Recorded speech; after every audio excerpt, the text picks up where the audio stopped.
Hello, it's Ren Presents time. I'm your host, Ren, and today we continue with the Belmont Saga, Part 3, Chapter 5, The Swarm. So last week was a rough one. It was a slog for me. That's a horrible part of the book. It was necessary for the story to unfold, but having to relive it, I dragged my feet doing the sound, editing the sound. I took forever getting the video prepared. I just didn't want to go through it again. Seeing the Druries being horrible, mean, and murderous to the Pilgrims of Marion, these basically defenseless people. But something like that is important. You can't just, unless you're Disney, you can't just tell the audience a certain thing. You can't go, oh yes, the Druries are a bad group of some bitches. No, you gotta see it in action.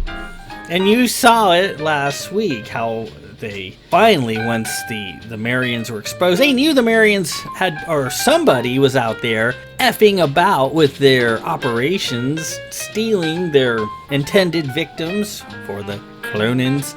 And they knew they were out there and they were spoiling to get their hands on them. And finally, just as they were about to be whisked away to safety, Knife appears, her power fields from her little ship dispel the Marians' road.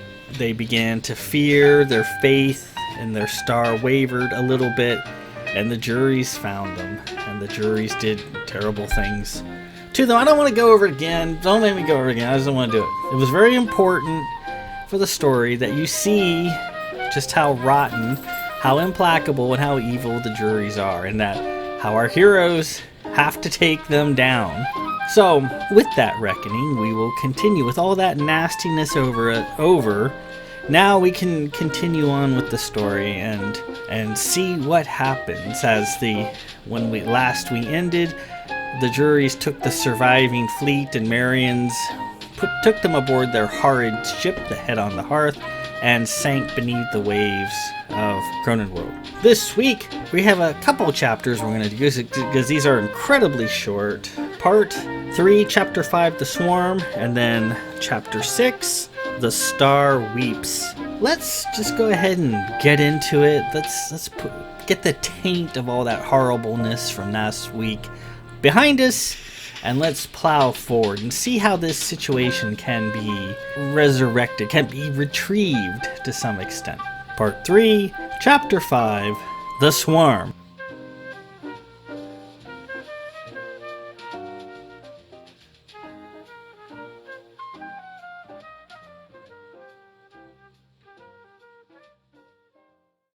Aram navigated the ship deep into the wildlands, the poorly charted, supposedly empty space between Cana and Onaris. According to the charts, there was not much out here, just a brief mention of methane ice chunks left over from some primordial comet, and a few pockets of noble gases, and the long charged line of Drury's Belt. Aram's helm sensors concurred. There was little, if anything, interesting out here. The head screen of Innocent Drury, however, begged to differ.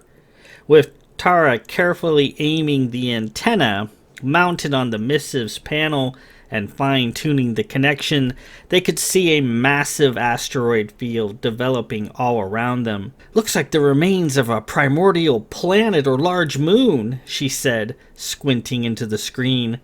"I guess this is the swarm Aram was talking about." "Planets clear out the debris in their vicinity," Stenstrom said. "I'll wager this was some unfortunate planetoid that got pulled apart by the competing gravity of Cana's sun and Onaris' sun." They continued on, the Seeker wading backwards by the stern through the unfolding fields of smaller and larger rock. "Tara, where's the lock on the Demophalon John?" "Right in the middle of all this stuff, Belle," she replied. With minor course corrections, Aram brought the Seeker through the rocky field. Ahead was the apparent core. "Belle, we've got several larger masses on dead approach." I'm reading the Demophalon John signal on the largest one. It's an irregular dwarf planet, reading approximately 4,000 miles in diameter. It appears to be made of ferrous rock that does not look to be native to this solar system. And it's covered in a surprisingly thick atmosphere for such a small body that reads as breathable. And I'm also detecting a warm liquid sea covering the surface. How is that possible? Any water on such a distant body should be frozen solid, Aram said. I'm reading a great deal of heat being generated internally. I'm also reading signs of life on the small moon orbiting the dwarf planet. There's no heat being generated internally, so I have no idea what's supporting that life, but it's there, and it's reading fairly clear. Tara stared at the watery dwarf planet coming closer and closer. Is that Cronin world, Belle? Looks to be. She did some quick calculations. It does appear to be moving in a highly irregular orbit. I calculate it coming close to Baz again in another 370 years. Stenstrom wondered as he looked at the grayish world. Alright, how are we going to do this? What are our possibilities? Tara returned to the screen. Well, let's see. Again, I'm reading it as a Type 1 breathable atmosphere, a surprising amount of gravity for such a small body, and a brackish, shallow sea covering the planet. I read it as no deeper than 200 feet at any point. Also, getting indications of life down there. Plenty of it. Aram, can we fly in? We can't, Belle. No power to the gas compression engines. All right. We need to be creative then. I'd say we should tuck into one of these outlying bodies and take the Westminster down. We're not going to be able to land on water with the Westminster. Attack scout ships are not designed for water operations. Additionally, attack ships are noisy. Our friends down there will have no problem detecting us. We'll be defenseless and outmaneuvered. Stenstrom stood. Well, we're going to have to risk it. We cannot just sit here while the captain and her crew die. He suddenly felt an overwhelming fatigue. Aram, just get us into position somewhere close and we'll figure it out from there. The head can fly rings around the Westminster. We'll be in a shooting gallery. He headed for his office. Suddenly, all he wanted to do was sleep. He couldn't fight it off. Where are you headed? Tara asked. My office. Just for a moment. He walked in and closed the door. Outside, he saw nothing but empty space. Barely able to stand, he tried to make it to his desk. He reached his chair and passed out in it. And just as I promised, with that, we conclude Part 3, Chapter 5, The Swarm. That was really, really short. They're using Innocent Jury's head screen, making their way into the swarm towards Cronin World. They think they found it, a sort of potato-shaped asteroid, large asteroid, with a breathable, thick atmosphere and a sea pretty much encompassing the entire thing. They're wondering, where is this coming from? How does it have atmosphere and a sea? It should be a frozen solid rock, but it's got it. Then a new problem faces them. How are they going to get down? They have the Westminster as their drive engine. They have nothing to drive their gas propulsion engines, basically jet engines that they use for in atmosphere operations. They can't enter the atmosphere as is. They don't have any power, and they can't really take the Westminster down. They can take it down, but it can't go in the water if they're somehow under the water. And also, a attack scout ship is just going to be a sitting duck for something like the head on the hearth. They'll get shot right out of the sky, blown to bits. Stenstrom starts to feel an overwhelming fatigue, and he goes into his office and basically passes out. And that brings us to Part 3, Chapter 6, The Star Weeps. Let's get right into it. Sleeping in his chair, Stenstrom dreamed. He dreamt of his home by the churning sea south of Tyrol, of Belmont Manor in the fall, the meadow burning with rustic reds and yellows. Off in the near distance was one of the many Marian ruins that dotted the manor grounds.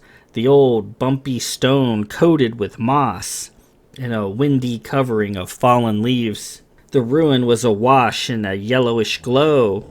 A twisting column of red smoke drifted upwards. He took a step or two nearer and the light faded. Someone was sitting there in the ruins. It was his sister, Virginia, her face covered by her hands, her half-pewter-lock hair a marbling of black and silver, messy as normal. She was weeping. "Sis?" Stenstrom said. "Sis, why are you crying?" he asked, his heart going out to her. "Oh, my children," she said in a voice that didn't belong to Virginia. "I couldn't help them. I couldn't shield them. I couldn't bear them away." "Sis," he replied, "you don't have any children." She stood and paced about, moving in a manner alien to Virginia. "I am not your sister, but she knows me. She has seen me. So many dead, died for me, doing what I asked them to do." "Sis, what are you talking about? You don't have any children." She turned to him, desperate. She grew to giant size, her head splitting the clouds. "You'll help them, won't you? You're a good man, Lord Belmont. The sisters have given you their power. You don't need it. You're a good man. I will send you my road, and I beg you take it." Virginia faded away, fog quickly filling the ruin. Stenstrom blundered about. "Sis?" he said. Ahead, he thought he saw a hazy yellowish globe, wreathed in a twisting red cloud. "You're a good man. Power down your ship. My road comes. Save my children." Stenstrom emerged from his office. "Feel better, Belle?" Tara asked. "What happened?" "What's our status?" Aram spoke up. "We're on station near a large asteroid. A Cronin world isn't too far to our 1 a.m. It's the best I could think of." Something beeped. Tara turned to the screen. "We've got a contact bell incoming object at 1 a.m. coming fast, straight out of Cronin world. Guess who it is?" "It must be the head on the hearth." He thought a moment. He remembered his dream. "Aram, Tara, let's get everything powered off." "What?" Tara cried.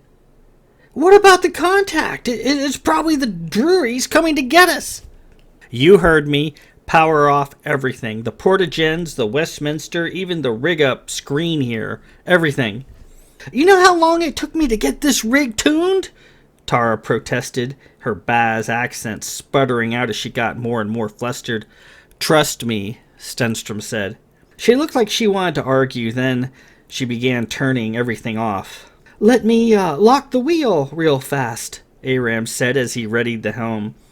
Soon the lights went out, and they were in near total darkness, with only the starlight from Stenstrom's office to see by. "So, we're standing here in the dark with the Drurys coming in fast? Weapons hot?" Tara said. "Are we waiting for something, Belle?" He looked around. "I'm not really certain. Come on, let's gather around." The three gathered in the center of the bridge and waited in the dark. "It's really kind of peaceful," Tara said. "What's that?" Aram said, pointing. Ahead, a corridor of fog formed, quickly enveloping them. Stenstrom drew his ints. "Everybody back to back. Tara, skin your piece." They backed into each other, Tara drawing her SK. She handed her Monica to Aram. "What is happening?" Aram cried as they stood in the thick fog. He held the Monica with both hands. There was light in the distance. "It's the road," Stenstrom said. "The Marian's road. It actually does exist." They could feel the humidity of it, the change in temperature. "Well, where's it taking us?" Tara asked. "Someplace we need to be." The fog closed in on them, and that was all. And with that, we conclude Part 3, Chapter 6, The Star Weeps. So, another short chapter, as I promised. Stenstrom has a dream. He dreams of his sister Virginia, but it's not Virginia he's interacting with in his dream. It's a manifestation of the Star of Marion, whatever that is. And the star is beside itself. It's weeping. It laments the Marions, the children that it lost today, murdered by the Drurys. And then it sees Stenstrom and says, well, you're a good man. You can help them. And begs Stenstrom to power off the ship.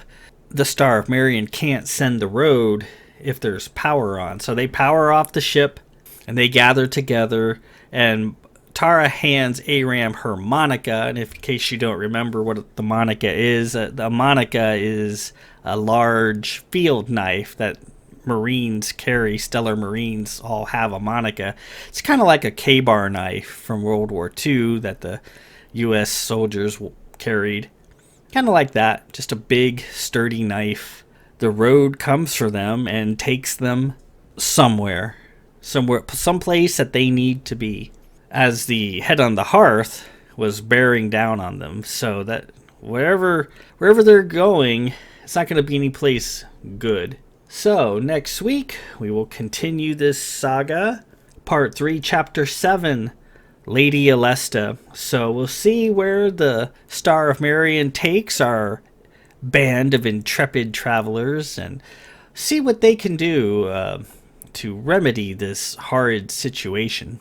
In any event, I'm glad the previous chapter is done with. God, that I just dreaded it. I hated doing it. I hated editing it. I hated speaking it. I hated everything about it. But that's over with. So now we can proceed to the end of the story. We've got about a little under 100 pages to go, and we're done. So until next week, this is Ren Presents. I am your host, Ren. Peace out.